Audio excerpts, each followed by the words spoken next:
Yes, guys, I'm Si. Welcome to Cardiff City World. This is the breakdown, first game of the season.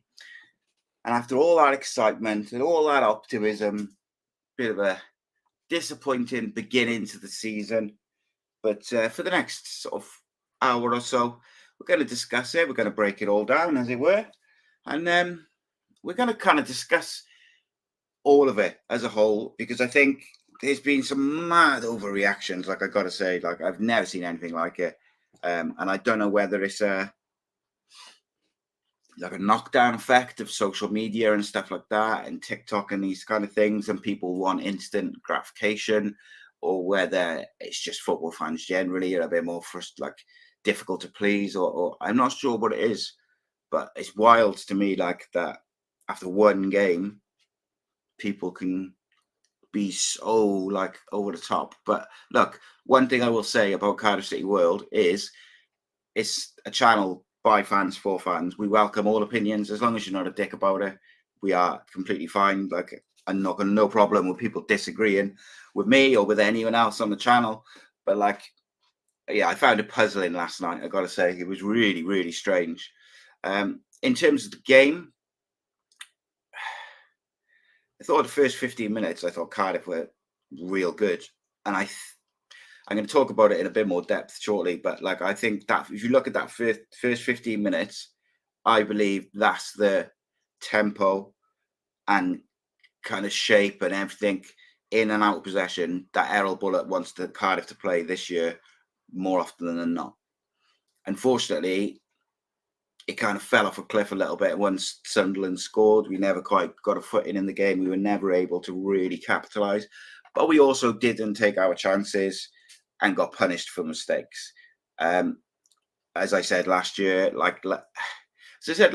as well, look, I'm very much Bullock in. I think he's the right man for the job. I think that if you give him time, as in a couple of years, I think he'll build something, and he'll build something special. But also that doesn't make him devoid of criticism. And I think there was things yesterday which I found puzzling, even from team selection. I said last week, I can't remember who it was, might have been Ethan or Jaden in the chat was saying, I think he's going to play. If it was, and I apologize, someone in the chat was saying, I think he's going to start Tanner. And I said, like, I just can't see him starting Ollie Tanner because he's been very poor in pre-season. And let's start with Tanner, okay? So yesterday, Ollie Tanner was bad. Like, he was real poor, real poor. But that's not that it's okay. But everyone has a bad day. Everyone has a bad day at the office, whatever it may be. But what I found alarming was from the first minute, his body language was wild. Like, he just looked like, for a guy who had been selected over a few other options, who personally I would have gone with, by the way. So he's been given an opportunity to start the first game of the season.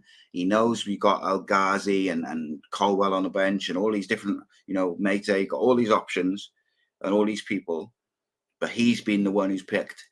So to have that body language and that, I thought it just, that level of performance. But again, the level of performance, fine. Everyone has a bad day, okay? It was poor.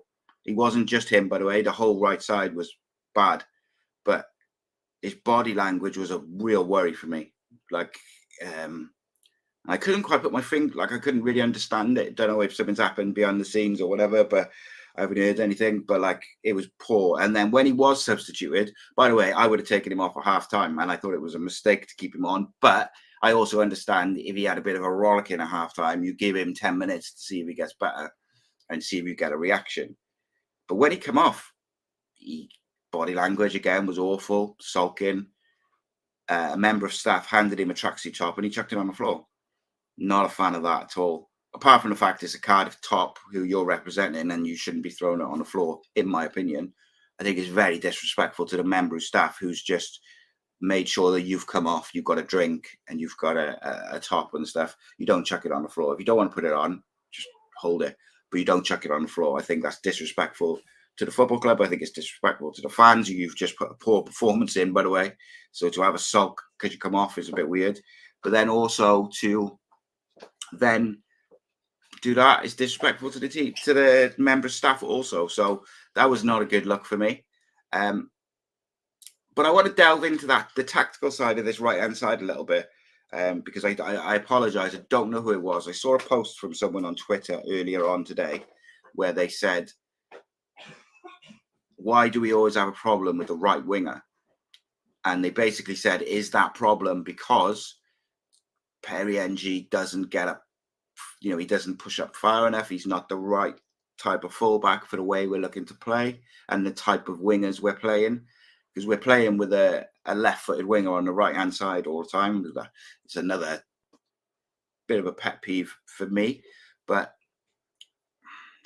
it's an interesting one for sure, because on the left-hand side, O'Dowda, very attacking fullback, but he has the protection of Siopis on the left-hand side of that double pivot.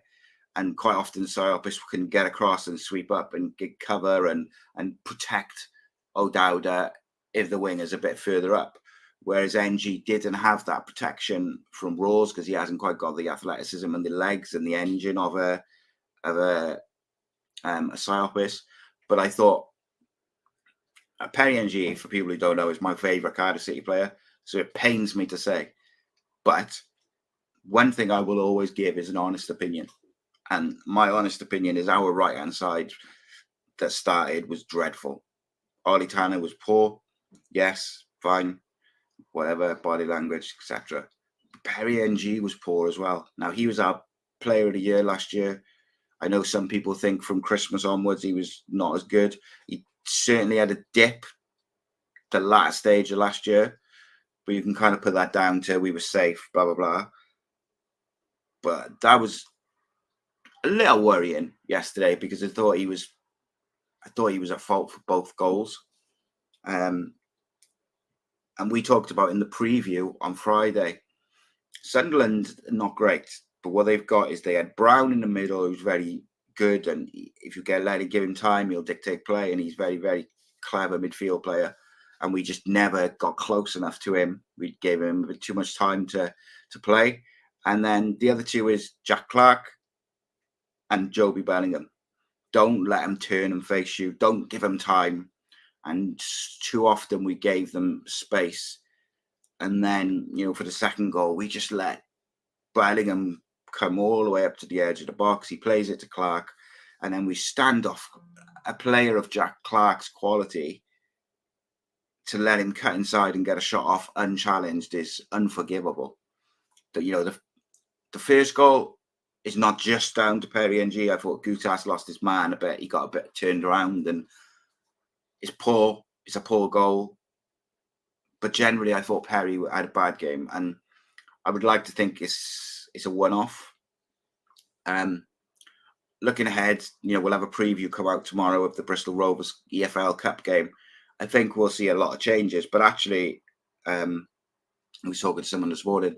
I think a lot of our players yesterday, we didn't look up to speed and we didn't look match fit, match ready from an intensity point of view as the game went on. So I think against Bristol Rovers on Tuesday, I'd play the majority of the first team. I would change a couple of things. I would rest Ramsey, for instance, and Rawls probably. But I think a lot of them I'd keep around. I'd probably rest O'Dowda just because he's had those injuries last year. So you don't want to aggravate it or risk it by playing a couple of games in a couple of days.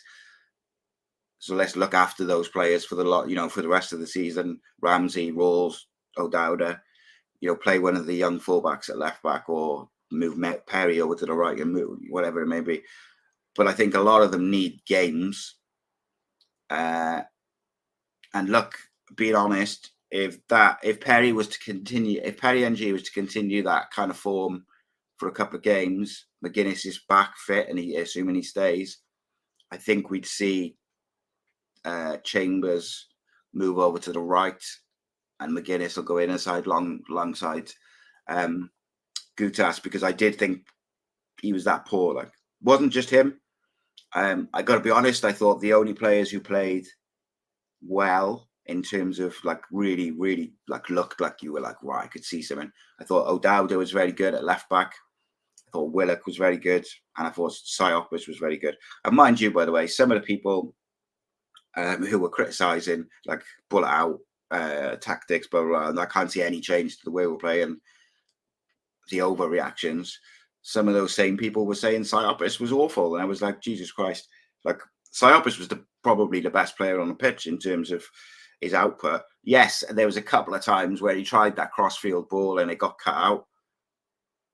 That happens. Like, you know, the fullback's read it and he's cut out. If it goes through, it's a great ball. If it doesn't, it's cut out. It's one of those things. I think the way that Errol Bullock wants to play, I think we need pace in the fullback areas. I think O'Dowda, that's why O'Dowda shone yesterday, because it suits him, because Willock likes to drop in, cut in, but he can also beat his man. So that suits O'Dowda to go bombing forward. And I think Ollie Tanner, as poor as I thought he was, he's getting back. Like the one thing I want to see from Ollie Tanner, like I didn't think he should have started before the game, but the one thing I would have wanted from him yesterday when he was starting, you know, once that decision's made, was isolate your fullback, stay high and wide, isolate your fullback and run at him and beat your man. And every time he got the ball, he was backwards, go backwards, go backwards. Now, people might say, well, that's what Josh Bowler did last year, so it must be tactical. It's not tactical because Willock and O'Dowda are going around the side of their fullback or on that side. So it's not a tactical thing.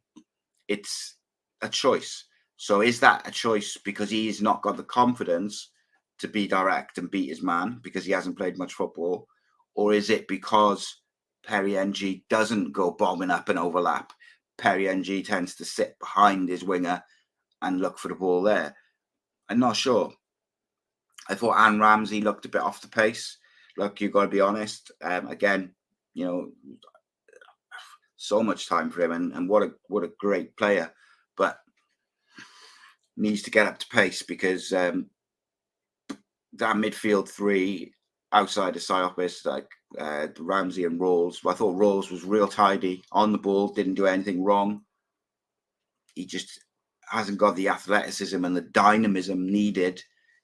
We've been saying since probably Christmas, Siopis needs a partner who's dynamic and athletic and agile, who's good on the ball. And for me, the sooner we can get Robertson fit, the better. I think it's a real good sign that Robertson was on the bench. I know he didn't get on, but it's a good sign that he was considered for the bench. One thing very, very disappointed by, and I'll be keeping a close eye on it, is I looked at the bench, and I know you can't play everyone, but I feel like Eli King over Rinamoto probably should have been a decision, or even a K Pacquiao or a Raheem Conte, because Raheem can play a range of positions. Like, let's be honest, if a bid comes in for Rinamoto, he's going. Like, so I said at the start of the season, I've said all summer, I want to see some of these youth players integrated into the first team. Some of them are ready. Some of them probably need a loan. But one thing which they can offer off the bench particularly is just raw pace, directness, bravery. They're not overcoached because they haven't been in the game for 10 years in terms of like first team football. So they'll come in and they'll be a bit raw and a bit direct and a bit almost basic in terms of how they look at the game. I can't wait to see Alex Robertson. But look, there is positives to take from yesterday, right? Over the 90 minutes, we were the better side, but somehow lost 2-0. We got punished for mistakes. We nearly got punished. Another one where only for, I think it was Halworth made a great save. A lot of the mistakes, I think you can kind of put down to a bit of, you know, early season sloppiness, passing, standing off people. You just can't Yeah, you can't concede goals. Like that first one is a poor one. The second one's poor as well. Like they're both very poor goals. You know, we got punished for poor defending, poor mistakes. You know, Ruben's got to be stronger on the ball. When I first saw it, I thought it was a free kick, but actually, when you watch the replay, he's trying to probably buy a free kick. He doesn't dive, but he goes down a bit easy, thinking he's going to get the free kick. But the referee let a lot go. You know, he let a bloody two-handed push in Robinson's back go in the box. So he's not giving away those soft free kicks all game. So then, but you know, like that's in their half when that happens. So yes, he gives the ball away, but Jesus Christ, like somebody get close. Somebody go and engage Joby Bellingham as he's running towards the box. Somebody go and engage the danger man of the day, Clark, when he's cutting inside into your box to get a shot off. Someone engage him. Someone get a block in. Someone stop him. We got to take our chances. I saw someone post earlier that Robinson, they think, has got all the ability to be a good centre forward, except for his finishing. Didn't really get a lot of opportunities, but then again, I thought it was weird to take him off as a like. Sometimes I'd like for Errol Bullet to not just go like for like with his subs. 20 minutes to go. You need a goal. You don't have to go like for like. You could take Rolls off, put Ramsey deeper, and chuck Kanga up front with Robinson, because I thought Robinson did all right. I don't think he was poor. Don't think he was amazing, but I don't think he was poor. Don't think he was quite at the standard of Willock or Dowda or Siopis, but he was not bad. Like he was one of the better players in the team. But in the Championship, as a centre forward, you may not get, you're not going to get 4 or 5 chances to score goals. So when those chances come, you've got to be clinical. Reese says in the comments, he says Turnbull will be gone in January. Calling it now. He's not an Errol Bullet signing. Turnbull's, he is struggling. You can see no confidence. He just hasn't settled at all. I hope that he can make it right. So like for instance, on Tuesday against Bristol, I'm looking at that and I'm thinking, right, you got to rest Rolls and Ramsey. So I'm assuming Ruben Rukowa will come in for Ramsey. In terms of Rolls, I'd go with Eli King. At least with Eli King, he's decent on the ball. He's big. He's athletic.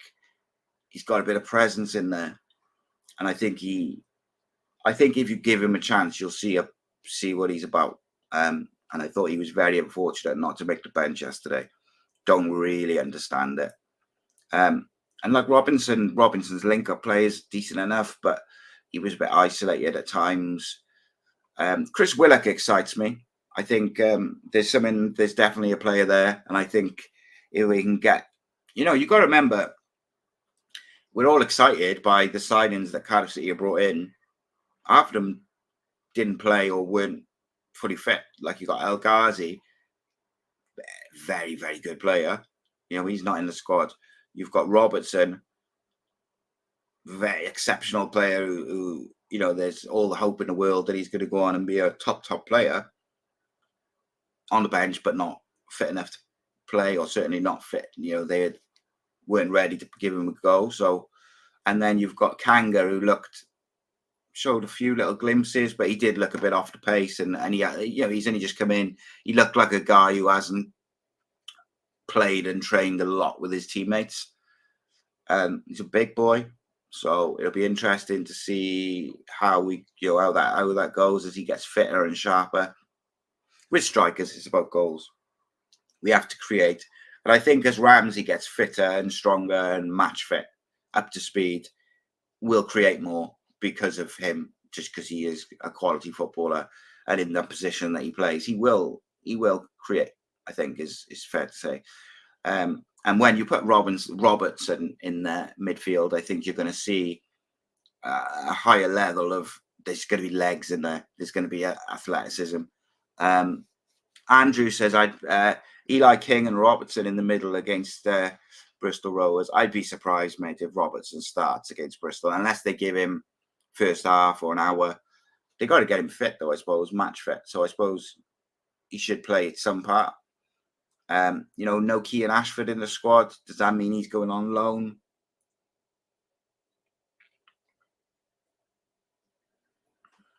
Sorry, a bit of a dry mouth. I like going back to that. I was a bit disappointed. I mean, if we look at let's have a look at the bench in full and see. Like, I was just disappointed to see the ones who stood out for me, Raheem Conte and Ashford, and probably Eli King. I felt you could make a case for kind of all of them being on the bench. It just felt like Raheem Conte, I think, because he's versatile, it just made sense to have him in there. He needed a goal. You could have taken a fullback off and put him in there to be attacking. So what was the full bench? Let's have a look. So you had Alnwick, Bagan, Ruben, Fagan Walcott, Kanga, Meite, Rinamoto, Robertson, Turnbull. So, right, Alnwick, fine. So do we need Joe Bagan and Fagan Walcott in there? Could you maybe have Raheem Conte in there instead of Bagan? Raheem Conte can cover both fullback if there's an injury. Fagan Walcott can cover centre back. Ruben, fine. Kanga, fine. Meite. And look, I've been on record many times saying I don't really know what Meite offered. I thought Meite did. Actually, I thought creatively, Meite and Ruben Colwell did more in about 2 minutes than Tanner did in the full, the hour or so he was on there. It's a shame because I was really excited that Bullet seemed to be including the youngsters in his plans, and we had this talented bunch, and then first game of the season, none of them make the bench. I just felt like there was no need, like Rinamoto, there's no need for him to be on the bench. He's going to go if we get an offer. We don't need Bagan and Fagan Walcott on the bench. One of them, fine. You could even make an argument for Bagan being the one because he can play centre back or full back. But Conte offers more because you can play him on the wing, you can play him in midfield, you can play him at full back. Ashford, he's direct, he's raw off the bench, and again, when Colwell came on with 10 minutes to go, and after about an hour, Sunderland were looking a bit leggy and the spaces were opening up, and you're thinking, right, this is the perfect game now for people like Ruben Colwell or an Ashford or Conte, these kind of flair players who can capitalize on tired legs. But he left it a bit late. Meite, when he came on, gave their left back had a very good game, but he was also up against the Tanner who was quite poor. As soon as Meite came on, Meite gave him a bit of trouble, put some good balls in and got at him, because Meite got at him, put him under pressure. Just going through the side though, Halveth, don't think he did anything wrong particularly. Made a good save with the one-on-one, which was pretty much a goal at that point, and that was a good save. I didn't think he did anything outrageously wrong, but also I still would favour Alnwick myself. Callum O'Dowd, I thought was pretty spot on. Maybe got caught out once or twice, but you're going to get that when you play attacking fullbacks. That's why Soyopoulos is there to cover. Gutas was an interesting one because the first time I watched the game, obviously watching it live, I thought he did all right. And I thought he looked a lot better on the ball than I thought he was last year. But then the second time I watched it, I thought he didn't help his teammates out. Sometimes he I don't know, he just sort of dropped in and just was almost hiding a little bit. He wasn't giving himself as an option sometimes, a little bit sloppy. But defensively, he did all right. Did lose his man for the first goal. He just got turned around and kind of lost him at the back post. But he did all right. Chambers, I thought, was pretty solid. I still think, Perry NG's got to find his form, because otherwise I think if McGuinness is back, Chambers might get moved out to right back. Maybe Perry goes to the left back. But Perry's got to find that form of what made him player of the year last year and what's made him such a favourite with Cardiff City fans, because he didn't have a good game yesterday. Joe Rawls, I thought, on the ball, tidy, as you'd expect, some good passes. For my personal opinion, and the way I think Errol Bullock wants to play, I don't think Joe Rawls has got the legs, and I think he'll be better off the bench to close games out, or if we need some calmness to create chances late on in the game when he's got a bit more space, I can see him being beneficial in that. But I think, Robertson needs to be in there alongside Siopis. Siopis, I thought he was really good. I thought he was everywhere. He swept up after O'Dowda when he did get caught up the pitch. He swept up after Rawls. He swept up after, he was just everywhere. And I thought he was really good. Just needs to be a bit more careful with those crossfield balls, looking for the winger or trying to play inside the fullback. That's very early season as well. When we did the scout report when he first signed, we talked about how good his diagonal long passes is as a tool. So, I expect that will improve as the season goes. But overall, I thought he was real good. Chris Willock, creative, good. I understand he's probably tired and they wanted to chase in a goal. I probably wouldn't have taken him off because I thought he was still doing pretty well. He did tire a little bit, and we're looking for a goal. Aaron Ramsey, I thought, was a bit off the pace. Could be match fitness, could be, a range of things, but needs to get up with it. Had a big chance and stumbled, and unfortunately just couldn't get on the end of it. Had some nice touches at certain points, but not up to the high standards that he would set himself as well. I think, that will come with match fitness. Ollie Tanner, we've already discussed. Look, I don't want to go in too hard on the lad. He's a young man. I'm sure he did his best, but he was poor. I'm more concerned with the body language and the attitude and the throwing the top on the floor. I thought that was disrespectful to the staff and to the club as well. So I don't want to see that. But Callum Robinson, I thought, did okay without being sensational, but he wasn't poor either. He worked hard, and he was and Callum Robinson was a massive part of getting the team pressing in that first 15 minutes where we did look good, and how I think the manager wants us to play. Callum Robinson was a big part of that. So pretty good. Substitute wise, Turnbull was anonymous, and I'm starting to worry for him. He's got the ability and the technical ability, and he's a real good technical player, but not quite sure what he's offering at the moment. Ruben Corwell came on too late, and I thought he created that one chance for Kanga when he first came on, and he did okay, but wasn't, what are you going to use? It's very difficult to do anything in 10 minutes. Did lose the ball for the goal and should have been stronger and stayed on his feet. Mate had a nice little cameo, came on 62 minutes.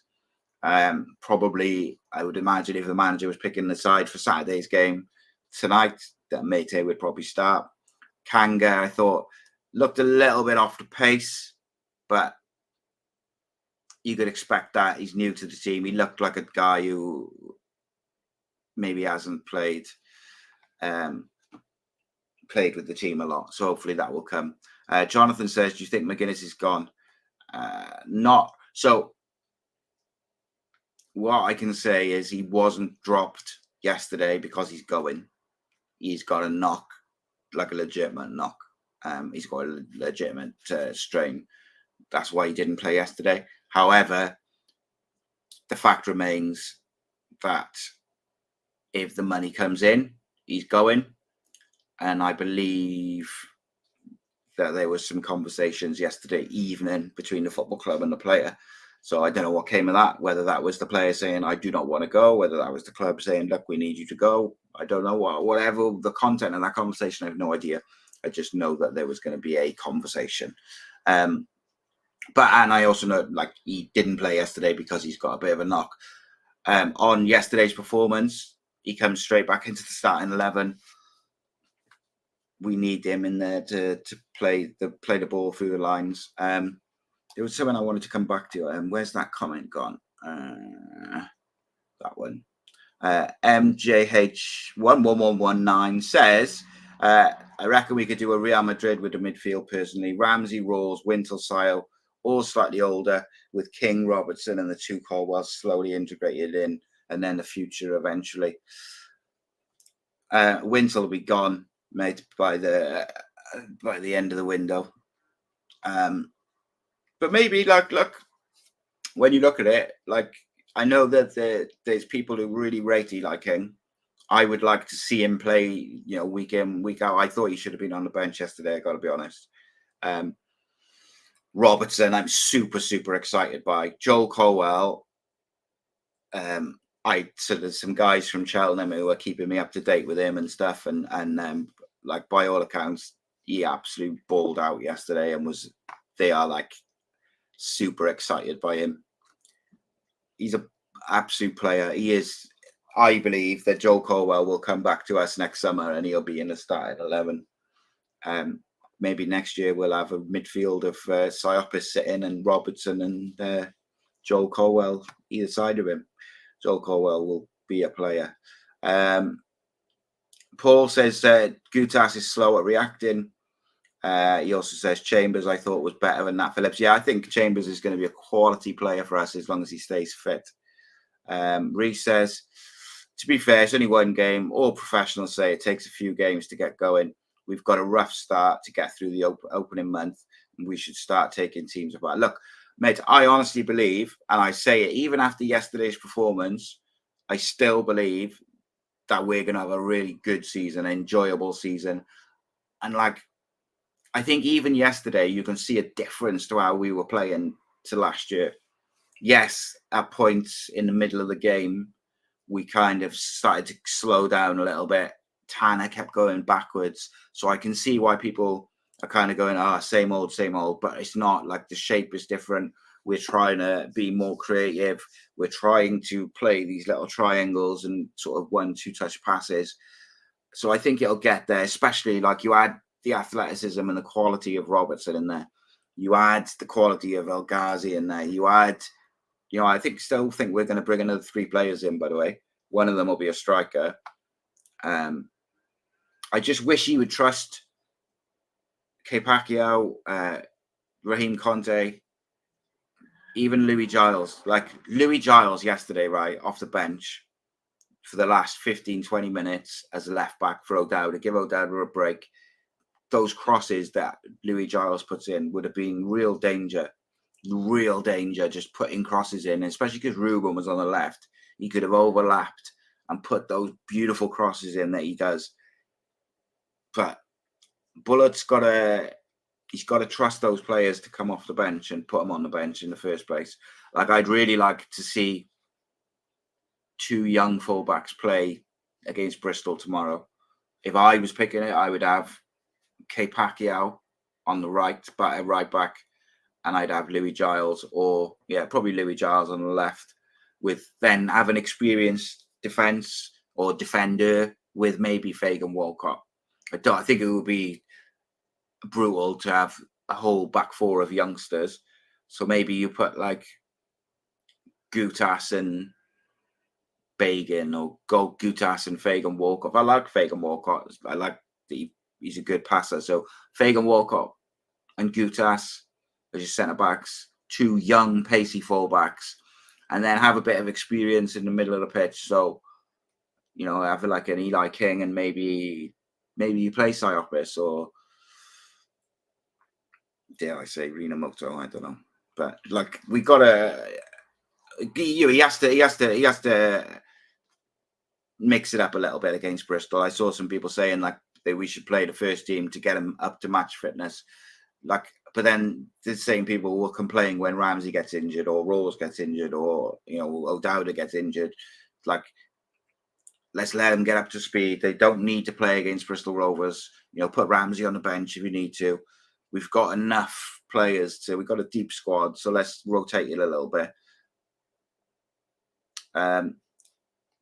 CCFC 9874 says, I thought Chambers looked way too good for the league yesterday. Gutas not as much. Though Gutas was all right, but I thought Chambers was really good. And I think he'll only get better as well. Reece says, seen Bullet said he wants 2 or 3 more in ASAP. I can see one being a striker, another attacking midfielder, which will probably be the end of Ruben's time at Cardiff. I don't think we bring in a 10, mate. I think we bring in a winger.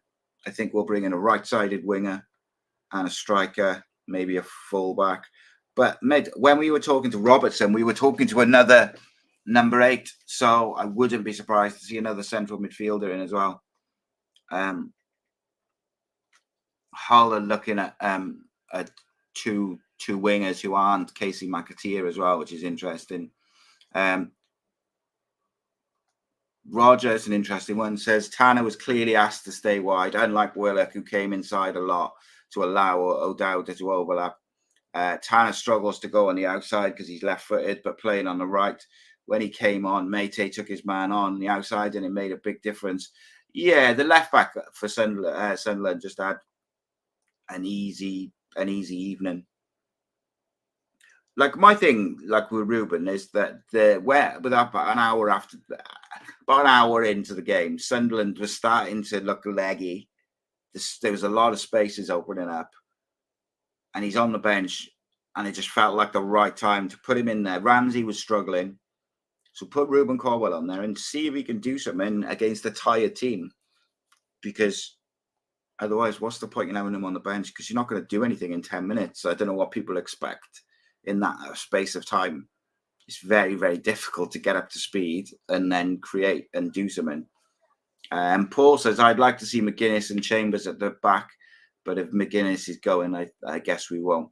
Yeah, I would too, mate. But I also think that Gutas is Bullet's man. So I think it'll be Gutas plus Chambers or McGuinness if McGuinness stays. But yeah, I agree with you, mate. I would love to see Chambers and McGuinness in there. Betty Bojangle says, I hope we get a decent striker. It's been years. Yeah, it does feel like a while since we've had that, like, out-and-out striker. Jonathan says, we're led to believe McGuinness doesn't want to go at the moment, and he's quite popular in the dressing room. So if that's suddenly changed, his agent must have been in his ear. As far as I'm aware, mate, that hasn't changed, and he wants to stay. But that doesn't mean, look, the football club will kind of dictate, I think, whether he goes, and like you say, unless his agent's been in his ears. But there's no indication of that, certainly to my knowledge. And Cardiff will dictate if he's sold. Ultimately, we've got a price. Don't think we're going to get 10 million outright, but we might get 7 plus add-ons. You never know. Luton, Ipswich are interested, among others. Reese says, surprised to see the squad numbers. Romeo 2, Atete 9. 2 players, I believe, won't be there this season, given them numbers. Yeah, I think... but I think fans put more onus on squad numbers than players and the clubs do these days. A lot of it's just players like a certain number, and they tend to keep it. Psyop has changed to 3, which is a bit weird. The traditional in me doesn't like it, but I think I agree. I'd be amazed if Romeo is still here when the window closes. And unfortunately, I think Atete would have gone out on loan, but he is injured, so he probably won't. But then Bullet likes Atete, so it's weird. CCFC 9874 says the fact that everyone that would be saying Cowell out if he wasn't from the academy, but we can't really sell him right now unless we get a decent chunk of change because we don't have the depth. What you have to do is you have to use the tools you've got. And yesterday, Ramsey was struggling, Sunderland were tiring, and we bring him on with 10 minutes to go. Like, that doesn't make any sense to me. And whether it's Ruben or other, like, you've got to use the tools that are at your disposal. Now, the tools that are on the bench for you are dictated by the team you select.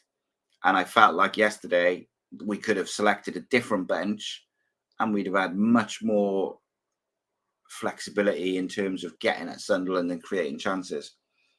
But we've got to be patient. It's the first game. You know, it's the first game, and like, well, how many? How many? 3 of the new signings, 2 of which are attacking players, and 1 is the position which I said was even more important than the striker, which was the number 8. So we haven't got a number 8, we haven't got the new striker, and we haven't got El Ghazi fit to play yet, let alone the other 3 we were going to get in before the window closes. So, yeah. Let's have a look.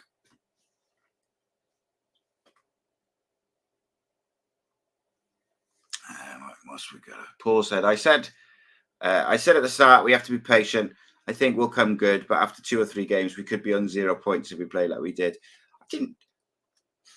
So it's a bit of a weird one, right? Because I agree with you, by the way. Like, we got such a tough start that we could have 0 points after 3, 4 games, and people will lose their minds. But also, I think we could, we could go and win the next 2 games. Kind of weird.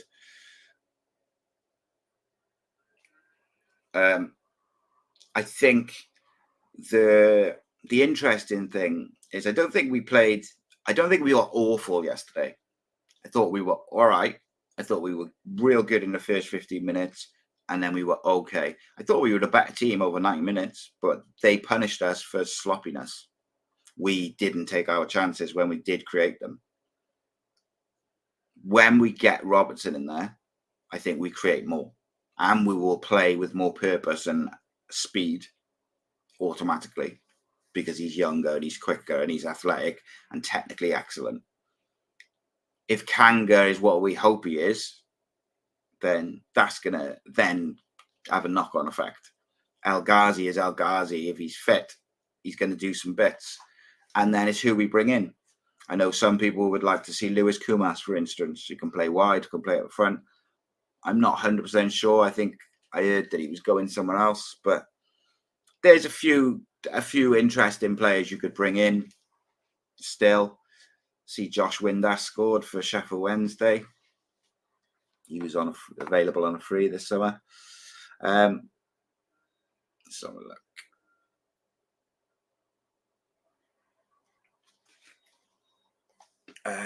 CCFC 9874 says, really hope that through the season Gupas doesn't get special treatment because he's Bullets guy. I think it's easy enough to see that Chambers and McGuinness are better. I think as a team, Kumas has gone to Stoke because he made. Yeah, I did. He was going somewhere. I wasn't really sure about Lewis Kumas, whether he was the right player or the right fit. Like the history in me and the nostalgia of having a Kumas play for Cardiff again, of course, was there. But I wasn't sure he was right for what we need. Like, being honest, if you gave me the choice between spending the rest of our budget on like a genuine quality championship level striker who's going to score goals and that be the only player we bring in, or bringing in and we're not sure if it's going to work out type of thing, but we also bring in a couple of others, I would take the striker, because I think we've got enough. When we get everyone up to speed, I think we've got enough elsewhere, but we need someone who's going to put the ball in the back of the net. We got to get someone in there. Barry Bannon, we've been saying for years, Reese, why we have never tried to bring him down here, I don't know. Even at his age now, he's still running things on the pitch. Who would you guys like to see Cardiff bring in? We're going to bring in 3 at least. Who would you bring in? Who would you like to see the club bring in? Going back to what you said, 9874, on Chambers and McGuinness, I agree with you. I think a centre-back pairing of Callum Chambers and Mark McGuinness this season, we will do some serious things once we can settle the rest of get players in around the place, because both of them are exceptionally good passers, but they're not just it. They're both really defensively sound as well. McGuinness is really good positionally. Chambers is really. I was surprised how big he is. So Chambers and McGuinness, I think is a good pairing, but I still wonder whether, because Yeah, Casey McAteer is one for me who I would really like to see. And Lewis Watts just said McAteer. I would bring him in. And we were talking to him earlier in the window, and it looked like he was coming. So he's one I would like to see, especially after seeing, like, I think Ollie Tanner made got to go on loan. I think he did not look anywhere near the standard yesterday. And again, I will go back to it. Everyone can have a bad day. Everyone can have an off day. Fine with that. Not just based on yesterday's performance. The body language, the chucking of the jacket, and the disrespect, like, that's a bigger issue for me, because he had an issue last year where he was put down to the 23s because his ego or whatever it was. Look, you can't play like that and then be disrespectful to the staff or the club. Those two things don't mesh. But most of all, the reason I say I would probably loan him, and I did say this a couple of weeks ago, is when you look at the options when everyone's fit, there's probably a couple in front of him. So, yeah. Lewis is definitely McAteer. I think near the end of the window, some of those Liverpool youngsters on loan could do some good. We've got a bunch of them, plus Casey McAteer. Yeah, Casey McAteer, a couple of those Liverpool youngsters. There's a left back at United called Harry Amas, who wasn't in the squad yesterday. He is quality and would be far too good for the Championship long term, but he would be someone I would take on loan, assuming that Bullett's not going to play X, Y, and Z. I saw some people saying last week on the shows we did that they would like to see Wilson Esperan back, but wasn't sold at him myself. Reese says a left-footed defender who can play on the left, allowing O'Dowda to play wing, put Willock on the right, more pace for the number 8-10 role, and a real number 9. Personally, I'd drop Halworth and get Alnwick in. Yeah, I think Alnwick should be the number 1. Yeah, there you go. That's Harry Amas or Owen Beck. I would take either one of them for left back. But you know what, Med, right? What frustrates me about that, whilst I agree with you, I would love to have Harry Amas or Owen Beck down here because they're both quality. But what frustrates me is if we brought them in on loan, right? Harry Amas is 17, 18. I'm not sure how old Owen Beck is, but I think he's about the similar age, right? We're going to bring them in on loan and they play, but we won't play our own 18-year-olds. Now, I'm not saying that our own 18-year-olds are as good as those two players, because those two players in particular are exciting Premier League talents who are going to probably go and have a first-team career at Premier League level. But what I'm saying is, why is he willing to play young players from Premier League clubs, but not give our young players a go? So, all right, I want to finish with on this conversation with Perry NG. So, I think it was Sloper Road Blues earlier on said that he's been poor. NG's been poor since Christmas. He had his head turned by a Premier League move, blah, blah, blah. So that was like the kind of take. There was definitely a dip in Perry NG's form last year. Now, was it because of the links with Premier League move? Did he think a Premier League move was coming in the summer? Did he think he was going to be going and then it hasn't materialised? So it's kind of got in his head a bit. Or was it just that once we were safe, he kind of eased off and whatnot? Like, he was player of the year for a reason. Like, it wasn't just half a season of being good. I thought he was good for the majority of the season. But he did have a bad game yesterday. And we gotta question it. Like, this is what we're not. No one gets preferential treatment. We're gonna ask questions about everyone, the manager included, and we're gonna discuss it. Jeff Dela Cruz, welcome, my friend, says Perry NG to me is carrying a niggle. His loss of form and the fact he missed quite a bit of preseason says it all. Yeah. K Pacquiao and Conte look good enough, and they need to be tested. Yeah. I thought both of them should have been on the bench yesterday. And actually, mate, going back to what I was saying about the Bristol Rovers game on Tuesday, which we will have a preview out for tomorrow, is I want to see K Pacquiao on the right, and I want to see either Louis Giles or Conte on the left backs. And I want to see us really go with some pace in the fullback areas. I think having Pacquiao on the bench yesterday and had the ability to, or Conte, to put him on at fullback and move him. Jeff says Ollie Tanner's out of his depth at championship level.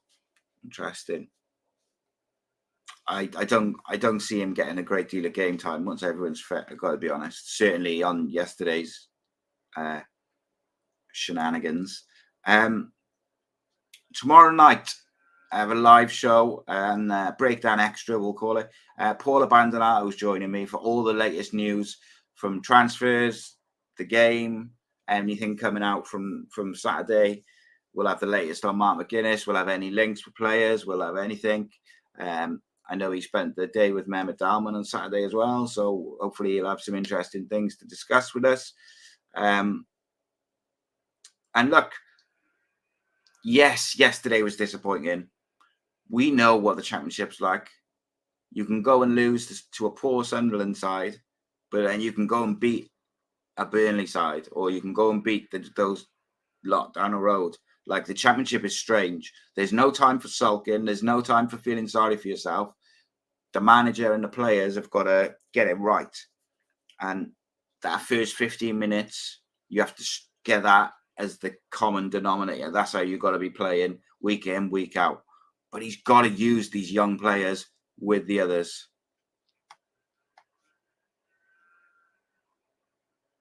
Yeah, Bristol Rovers. I'll do a little pre-recorded Bristol Rovers preview. Don't worry. There'll be a Bristol Rovers separate video preview, and then we got a live show with Paul Abandonado tomorrow night. Please spread the word. Do all the good stuff, share all that good stuff. This has been the breakdown with me. I'm Si. Make sure you subscribe to Cardiff City World. Please do spread the word. Cardiff City content 7 days a week, by fans, for fans. We got all sorts of shows, content coming up. We got a question of sport, spin-off parody type thing coming. Team Abandonado versus Team Terry Phillips. I'm hoping to get that finished, edited this week. It's basically a question of Cardiff City, but it was a lot of fun to record, and we're going to do a couple more of those kind of game show type things as well. We've also got some other things. I got a very, very interesting live interview coming in a few weeks, which is Cardiff City related, with a very interesting man at the football club. But I can't announce it yet. But I'm sure you'll all work it out in due time. A few weeks for that one, though. We got all sorts of stuff coming this week and every week, so please do check it out. Make sure you're subscribed. You can give me a follow on Twitter and Facebook and the rest of it. But most importantly, spread the word to your Cardiff City peeps. I'll be back tomorrow night with Paul Abandonado. Thank you very much for joining me. It's been a pleasure. Keep the faith, my friends. Out.